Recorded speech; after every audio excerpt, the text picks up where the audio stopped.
me han pedido que explique las características generales de la RGI y yo voy a hablar sobre todo desde la perspectiva de los números. Y la perspectiva de los números que más me interesa a mí es hasta qué punto la RGI es eficaz. Y si es eficaz, debería ser eficaz reduciendo la pobreza. Luego veremos a qué le podemos, qué es eso de reducir la pobreza, pero sí voy a intentar dar unas pinceladas también rápidas que muchos conoceréis, pero que luego también hay compararnos también como qué están haciendo otros países o qué eficacia tienen otros países, también para contextualizar la RGI en sus grandes números. Claro, los grandes números no recogen las percepciones de las personas. Por eso digo que Manuel habla de una cosa y yo voy a hablar de otra. Los grandes números no recogen esas percepciones y recogen agregados mucho más globales, pero creo que también es importante tener en cuenta esos grandes números de la RGI porque también definen lo que hace nuestra sociedad para dar una respuesta buena o mala, pero para dar una respuesta a situaciones de pobreza. Entonces, empezando, yo creo que tenemos que hablar de RGI, pero en esta presentación y en general creo que también tenemos que recordar que la renta de garantía de ingresos no es la única prestación de garantía de ingresos, que las personas que no tienen ingresos propios, que no tienen ingresos del trabajo, que es la principal fuente de ingresos hoy en día de la población en Euskadi, hay otras prestaciones que no tenemos que olvidar. Las pensiones contributivas y sobre todo las no contributivas, las prestaciones por desempleo, las prestaciones familiares, que en algunos casos son para familias pobres, pero en otros casos son para todas las familias, las prestaciones de vivienda, que generalmente son para personas pobres, todos los beneficios fiscales, que es un debate muy importante, pero que también recibimos casi toda la población, menos las personas más pobres, y algunas otras prestaciones focalizadas, como pueden ser las AES, que también juegan un papel importante, y el IMV, que forma parte, y ahora también hablaremos un poco del IMV, forma parte del Sistema Vasco de Garantía de Ingresos. Por algunas cosas muy concretas. La RGI, como se ha visto, se gestiona desde el ANVIDE, desde el Sistema Vasco de Empleo. No siempre ha sido así y no es así en todos los países. En todos los países, ni siquiera en la historia de Euskadi, se ha vinculado necesariamente el sistema de empleo con el sistema de garantía de ingresos. Pero en Euskadi, con ciertas capacidades de coordinación con el ámbito de los servicios sociales, pero en Euskadi se entiende que las personas que perciben rentas de garantía de ingresos lo hacen desde el sistema de empleo, fundamentalmente porque no tienen acceso al empleo. Creo que es importante, y Manuel ha hecho alguna alusión, pero recordar que dentro del RGI hay un complemento de pensiones y un complemento salarial para personas con pensiones bajas y con salarios bajos, y que desde el 2022 pues, se gestiona de forma conjunta el IMV y la RGI. Rápidamente, algunas cuestiones de perfiles. El grueso de la gente que percibe la RGI es personas que o no tienen ingresos propios o son muy bajos. El 60% no tienen otros ingresos o son ingresos muy bajos, pero pensiones bajas. Los pensionistas son el 25% de la gente que recibe la RGI, de los 60 y tantos mil que reciben la RGI, un 25% son personas pensionistas con necesidades y perfiles muy diferentes de otros perfiles y casi un 20% personas que trabajan pero que tienen salarios bajos y compatibilizan la RGI con el empleo. Hay un 6% de personas sin residencia legal y eso también es un elemento importante. Se habla de la RGI como de una prestación donde la irregularidad de las personas es muy amplia, un 5,7 son personas sin residencia legal, casi un 20 son mayores de 65 y un porcentaje muy pequeño menores de 23 años, casos excepcionales.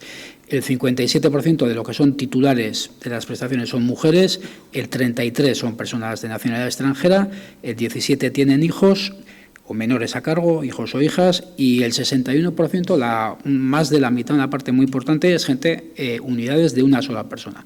Gente no necesariamente que vive sola, gente que puede estar compartiendo alojamiento, pero que viven solas. Y aquí, y de esto voy a pasar rápido porque es muy descriptivo, cómo está hoy la distribución de las posibles combinaciones. ¿Cuántas personas cobran solo la RGI? La RGI a secas, 44.000, 13.000 personas que cobran IMV más RGI, 12.000 personas que solo cobran el IMV y a las que el IMV ha venido a reconocer un derecho que hasta hace poco no tenían, y apenas 5.000 que cobran el complemento de infancia para familias de rentas bajas. Esto me parece más interesante, esta gráfica, porque nos dice cómo ha ido variando la cobertura, titulares por cada 1.000 habitantes y el gasto, euros por habitante, en los tres territorios y en Euskadi. Lo primero que yo diría que se ve aquí es esa línea gris que es de Guipúzcoa, donde hay muchas menos personas que cobran la RGI que en Vizcaya y que en Álava. Y no es porque Guipúzcoa sea mucho menos pobre, Guipúzcoa es un poco menos pobre, pero hay un elemento que tiene que ver con lo que vamos a hablar después, de la vergüenza, de las dificultades, de la renuncia a pedir la RGI, que se ve ya claramente aquí. Desde el 2008, desde que tenemos estos datos, en Guipúzcoa una proporción mucho menor de la población pide o recibe la RGI.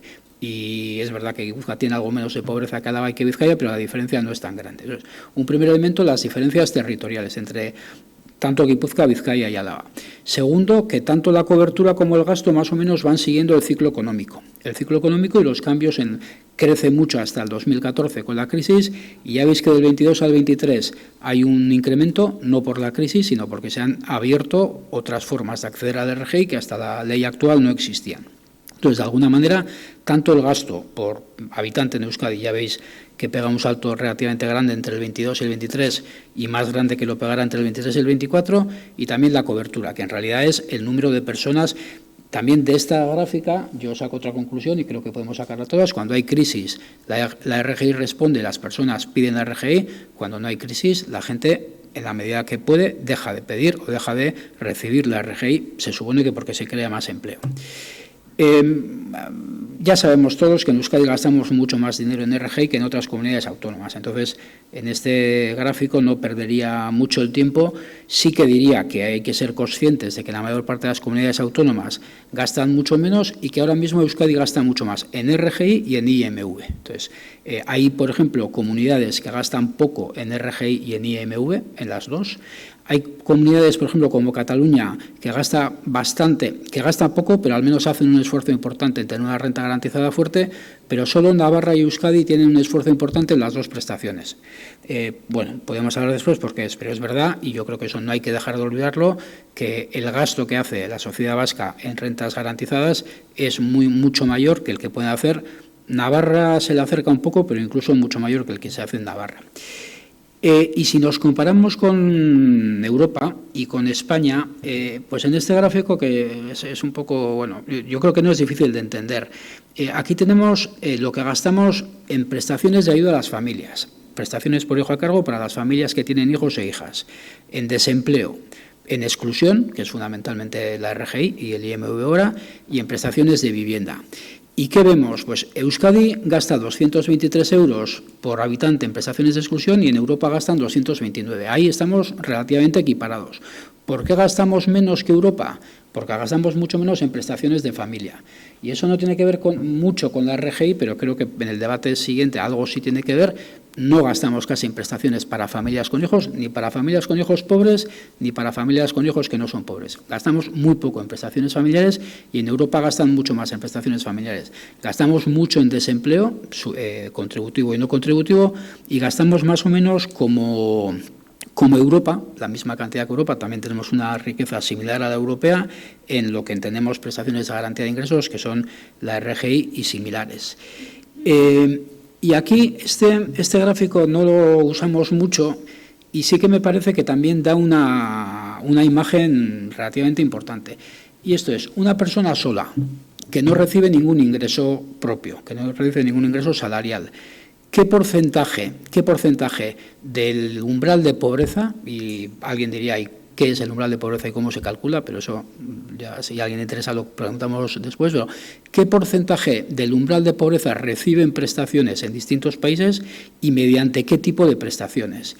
Y vemos que Euskadi, con las prestaciones, aquí he puesto la RGI, que sería el verde oscuro, y la prestación complementaria de vivienda, que sería el verde claro. Si una persona recibe esas ayudas, y ahí hay un sí que es muy importante, si una persona recibe esas ayudas, está tan bien cubierta como en Austria o como en Holanda, y está por encima del umbral de pobreza. Alguien dirá, es que eso es poco. Bueno, ahí no vamos a entrar. Sí que creo que se puede entrar en decir, Francia o Alemania protegen mucho menos a esa persona, protegen mucho menos de lo que le protege Euskadi. Le ofrecen una cantidad económica, en este caso mediante prestaciones me es igual que sean de desempleo, porque en realidad son formas de llamarles. Entonces, es verdad que en términos comparativos, y si entendemos que esa persona ha tenido la suerte de entrar efectivamente en el sistema y de que no le echen del sistema, que esa es la otra parte del debate, pero la capacidad de protección, de darle algo más que el umbral de pobreza, no es mala si nos comparamos con países que tienen, para empezar, mucha más capacidad de recaudar impuestos que nosotros. Y eso es la otra parte que también es muy importante tener en cuenta. Entonces, si nos comparamos en esos términos, yo diría, bueno, lo hacemos bien o casi mejor que muchos países con los que nos podríamos comparar. Este gráfico no me voy a detener porque aquí sería para una persona, para una familia de 2 adultos y 2 niños. Y en este caso, pues no estamos tan bien, pero bueno, no perdería mucho tiempo, pero sí me gustaría que nos quedáramos con la idea que si vemos cuánto dinero y con qué prestaciones recibe la gente sin ingresos en Europa y en Euskadi, no estamos peor que ellos, más bien al contrario. Y este es un gráfico que no es mío, es de Lucía Gorjón, de ISEAC, y lo que nos dice más o menos es lo mismo. Las cuantías que la nueva ley garantiza, antes no era así, antes del 22, ahora sí es. En casi todos los casos, una persona que reciba la RGI sale de la pobreza severa. La pobreza severa es una cantidad ínfima, es muy pequeña y es verdaderamente ser pobre o de solemnidad. Pero si el objetivo de la RGI es eliminar la pobreza severa, lo consigue en casi todos los casos de la gente que recibe la prestación. Y eso también es un elemento. Un elemento importante es el cambio de antes de la reforma del año 22 a después del 22. Y, claro, el truco, cualquiera diría, ¿cómo se calcula ese umbral de pobreza severa? ¿Qué es ese umbral de pobreza severa? ¿Cuánto es? Bueno, yo os digo, la pobreza severa hoy en Euskadi, bueno, hoy no, hace 2 años en Euskadi, era tener menos de 666 euros por persona para vivir. Eso, por debajo es pobreza severa, por encima no. Es una cosa como muy burda, muy rudimentaria, pero es como los economistas calculan qué es pobreza severa y qué no es pobreza severa. Entonces, hoy una persona que accede a la RGI, más todavía si accede a la RGI y a la PCV, sale de esa pobreza severa. Entonces, las cuantías probablemente son insuficientes, pero sí que es verdad que contribuyen a que la gente ya no esté en esa situación de pobreza severa.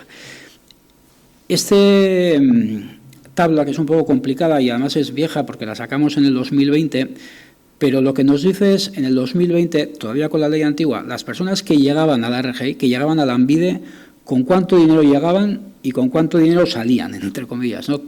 ¿Qué tasa de pobreza había antes en cada colectivo y qué tasa de pobreza había después, ¿no? Una vez que has entrado en la maquinaria de la ANVIDE y que la ANVIDE no te expulsó de esa maquinaria, pues la media. La gente entraba con 360 euros propios, de media, Habría gente que entraba con 0 y gente con 900, pero de media, siempre medias. La gente entra con 360, sale con 1.000 o salía con 1.034. El 82% de la gente que llegaba a la RGI era pobre. Cuando han recibido la RGI, el 10% sigue siendo pobre.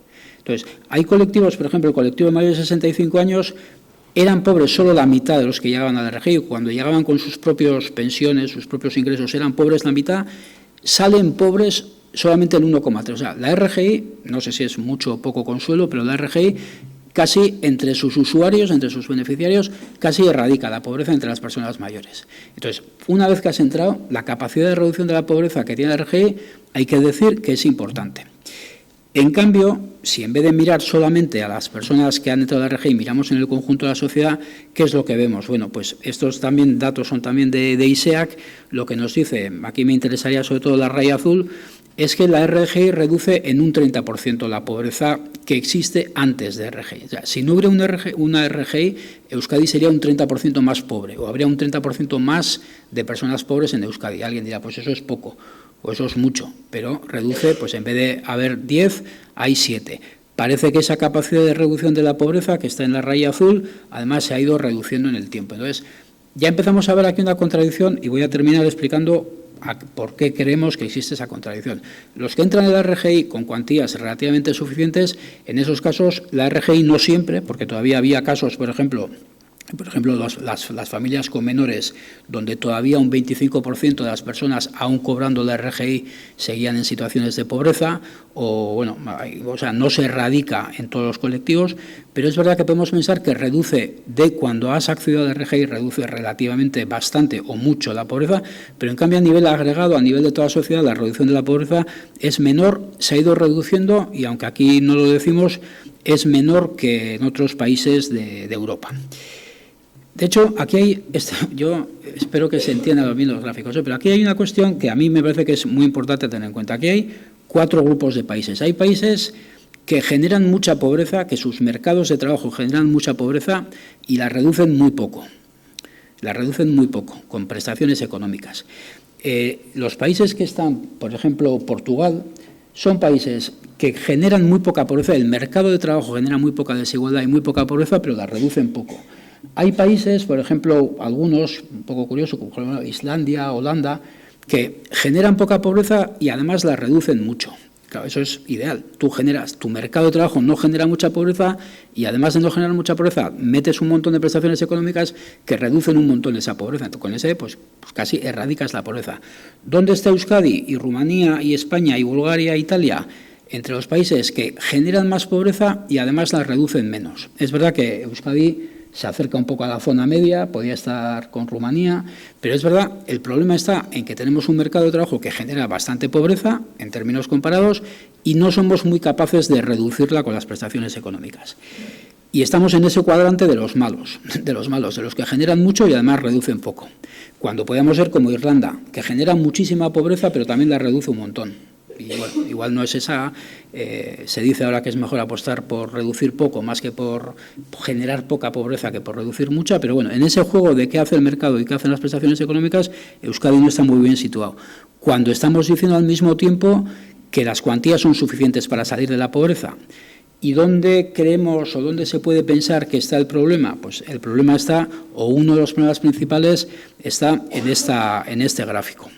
Y este gráfico lo que nos dice es la RGI base sería la tercera barra, la RGI en su conjunto, la RGI básica y el complemento salarial de la RGI. El color oscuro es cuánta gente con derecho la recibe y el color claro es cuánta gente con derecho no la recibe. Entonces, si vemos la RGI traducido en datos, el complemento salarial de la RGI lo recibe un 10% de la gente. Bueno, en estas estimaciones de José Antonio Noguera y otra serie de gente que creo que se toman en serio estas estimaciones, tampoco es que sean, como decía Imanol, es lo que su método de cálculo les dice, pero tampoco sabemos hasta qué punto es la realidad absoluta, pero lo que nos dice Noguera y compañía es que solamente 1 de cada 10 personas con derecho a cobrar el complemento salarial lo cobra. Nosotros hemos hecho un estudio que no se ha publicado en el que calculábamos cuántas personas, mujeres viudas con derecho al complemento de pensiones de la RGI lo cobraban. Y el resultado ha aparecido. Apenas 2 mujeres viudas de cada 10 en Guipúzcoa cobran el complemento de pensiones de la RGI que les toca. Y si cogemos la RGI en conjunto, vemos que en torno a la mitad de la gente que le correspondería legalmente, no con necesidad, porque una cosa es el derecho legal y otra cosa es la necesidad, no con necesidad o en situación de pobreza, gente con derecho legal a recibir la RGI no la está recibiendo. Entonces, ¿por qué no reduce la pobreza tanto como debería la RGI en Euskadi? No tanto porque tenga cuantías bajas, sino porque muchas personas que deberían estar recibiéndola no la reciben.